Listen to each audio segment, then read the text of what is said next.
அனைவருக்கும் வணக்கம். நான் படித்து ரசித்த கதையை நீங்களும் படித்து கேட்டு மகிழுங்கள். கதை பிடித்திருந்தால் அனைவருக்கும் பகிருங்கள். மாலதி கனவுகளோடு திருமணம் முடிந்து தன் கணவன் வீட்டிற்கு வந்தாள். கார்த்தி தனக்கு பிடித்த பெண்ணை பார்த்து திருமணம் செய்து கொண்டதில் மிகவும் மகிழ்ச்சியாக இருந்தான். அவர்கள் குடும்ப வாழ்க்கை அனைவரது வாழ்க்கை போல இனிமையாக ஆரம்பித்தது. மாலதி மற்றும் கார்த்தியோடு பார்வதியும் அவர்களது வீட்டில் இருந்தாள். பார்வதி கார்த்தியின் அம்மா. மாலதிக்கு மாமியாராக அவளது வாழ்க்கையில் வந்தவள். பார்வதியின் கணவர் கார்த்திக்கு 10 வயது இருக்கும் போதே இறந்து விட்டார்.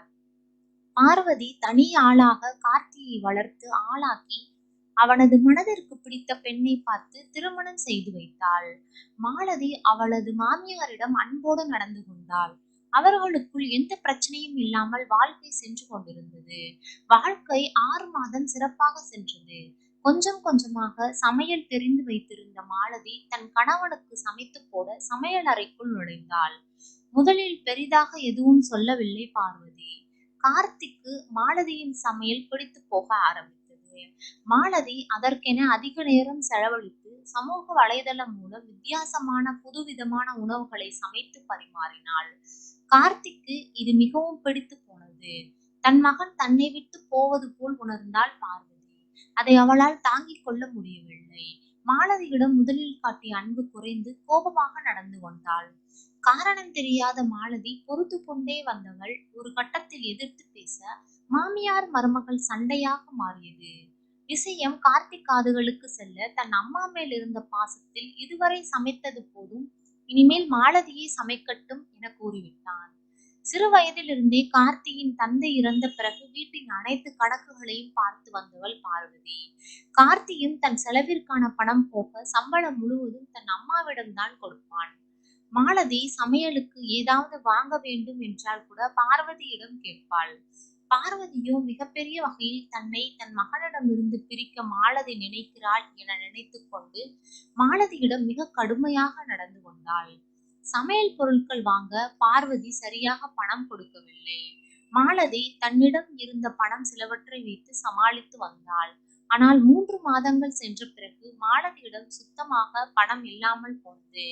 அவள் விஷயத்தை வேறு வழி இல்லாமல் தன் கணவனிடம் கூற, வேலையில் இருக்கும் சிக்கல்களுக்கு இடையில் இது வேறா என நினைத்து கொண்டு தன் அம்மாவிடம் பேசி, அவள் நிறைய படித்தவள். மேலும் சமையலுக்கு தேவையானதை வாங்குவது உள்ளிட்ட அனைத்து பணிகளையும் அவள் மேற்கொள்வதால் வீட்டு கணக்குகளையும் அவளே பார்க்கட்டும். தங்களுக்கு வயதாகிவிட்டதால் நீங்கள் இதில் தலையிட வேண்டாம் என கூறிவிட்டான். மாலதிக்கு இது சங்கடமாக இருந்தாலும் வேறு வழியில்லை என ஏற்றுக்கொண்டாள். மேலும் தன் மாமியாரிடம் பேசி பிரச்சனையை முடித்திட நினைத்தாள். பார்வதியோ மாலதியிடம் பேசுவதை முற்றிலுமாக நிறுத்தி இருந்தாள். பார்வதி தன் தம்பியிடம் மட்டுமே அனைத்து விஷயங்களையும் மனவிட்டு பேசுவாள். அவனும் தன் அக்காவிற்கு ஆறுதல் கூறுவான். பார்வதி மற்றும் அவனது தம்பி ஏழ்மையான வீட்டில் பிறந்தவர்கள். பார்வதி மீதான காதலால் பணக்காரரான பார்வதியின் கணவர் அவளை திருமணம் செய்து கொண்டார். பார்வதி அன்று மனம் சரியில்லை என்பதால் கோவிலுக்கு சென்றாள்.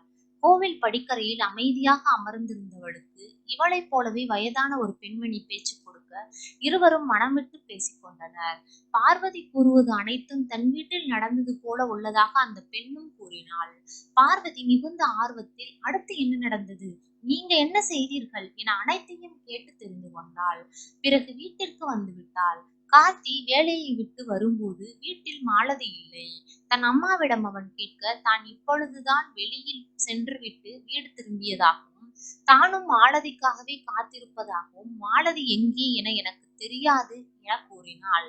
நெடுநேரம் ஆகியும் மாலதி வரவில்லை. அதனால் கார்த்தி காவல் நிலையத்தில் புகார் அளித்து நடந்தவைகளை கூற, காவலர்களுக்கு பார்வதியின் மேல் சந்தேகம் எழ பார்வதியை காவல் நிலையம் அழைத்து செல்கின்றனர். தன் தாய் இது போன்ற செய்ய வாய்ப்பில்லை என தடுத்து காவலாளியிடம் சண்டையிட்டான்.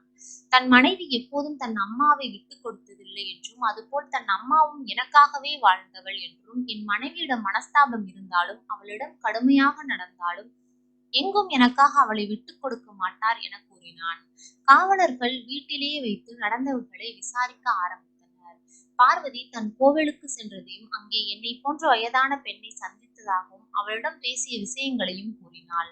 அந்த வயதான பெண் பார்வதியிடம் ஆண் பிள்ளைகளை பெற்ற தாய்மார்களுக்கு இது போன்ற சிக்கல்கள் எல்லாரது வாழ்க்கையிலும் வருபவைதான் என்றும், இன்று வரை நம் பேச்சை கேட்ட பிள்ளை இன்று வேறு ஒரு பெண் பேச்சை கேட்பதாக தோன்றும், ஆனால் அது உண்மைதான் என்றும் கூறினாள். அவனை அவளிடம் முழுமையாக ஒப்படைத்துவிட்டு தள்ளி நின்று தன் மகன் சந்தோஷமாக குடும்பத்துடன் இருப்பதை நினைத்து பெருமைப்பட வேண்டும் எனவும், அவர்கள் தவறான முடிவுகளை எடுக்கும் போது அறிவுரை கூறி நல்வழிப்படுத்த வேண்டும் எனவும் கூறியதாகவும், இதை கேட்டு தான் மனம் நெகிழ்ந்து வீட்டிற்கு வந்து தன் மருமகளிடம் நடந்தவற்றை மன்னித்து விடுமாறு கூறுவதற்குள் அவள் தன்னை மன்னித்து விடுமாறு கூறியதாகவும் கூறினாள். நீங்கள் என்னிடம் பேசியதை கொண்டாட வேண்டும் என தெரிவித்து மாலையில் பாயாசம் செய்யலாம் என்றாள். பிறகு பொருட்கள் வாங்க நான் கடைக்கு சென்றேன். வீட்டிற்கு வந்து பார்த்தபோது அவள் வீட்டில் இல்லை. வேறு ஏதாவது வாங்க போயிருப்பாள் என நினைத்தேன் என்றாள். காவல்துறையினருக்கு ஒரே குழப்பம். என்ன செய்வதென்றே தெரியவில்லை. இருந்தாலும் கடைசியாக வீட்டில் மாலதியுடன் இருந்தவள் பார்வதிதான் என்பதால் மீண்டும் விசாரிக்க தொடங்கினர். பார்வதி மீண்டும் மீண்டும் சொன்னதையே சொன்னாள். பார்வதியிடம் காவலர்கள் நீங்கள் வேறு யாரிடமெல்லாம் பேசுவீர்கள் என விசாரித்தனர். சற்று யோசித்த பார்வதி தன் தம்பியை பற்றி சொல்ல ஆரம்பித்தாள். தன் தம்பி பற்றி அனைத்தையும் சொன்னவள், மேலும் அவனுக்கு பண கஷ்டம் இருக்கும் போது உதவி செய்வேன் எனவும், இப்போது வீட்டு வரவு செலவுகள் அனைத்தையும் மாலதி பார்ப்பதால் அவனுக்கு உதவ முடியவில்லை என்றாள். அக்காவலர்களுக்கு பொறி தட்டியது. மாலதியின் தம்பி வீட்டிற்கு விரைந்தனர். அங்கு கட்டி போடப்பட்டிருந்த மாலதியை மீட்டனர். மீட்ட காவலர்களுக்கு ஒரே ஆச்சரியம். மாலதியின் உடம்பில் சிறு காயம் கூட இல்லை. காவலர்கள் அவனை விசாரிக்க தொடங்கினர். அவளை கடத்தி கொன்றுவிட்டால் தன் அக்காவிடம் இருந்து பணம் பெற்றுக் கொள்ளலாம் என நினைத்ததாகவும், ஆனால் அவளை கொல்ல மனமில்லை எனவும், அவளை மீண்டும் வீட்டில் விடுவது எப்படி என யோசித்ததாகவும், அதற்குள் காவலர்கள் வந்துவிட்டதாகவும் கூறினான். காவலர்கள் அவனுக்கு உரிய தண்டனையை பெற்றுக் கொடுத்தனர். மாலதியும் பார்வதியும் ஒற்றுமையாக இருந்தனர். நன்றி. கதை பிடித்திருந்தால் லைக் பண்ணுங்க, ஷேர் பண்ணுங்க, சப்ஸ்கிரைப் பண்ணுங்க. உங்களுடைய கருத்துக்களை கமெண்ட் பாக்ஸில் தெரிவிக்கவும். தங்கள் ஆதரவிற்கு நன்றி.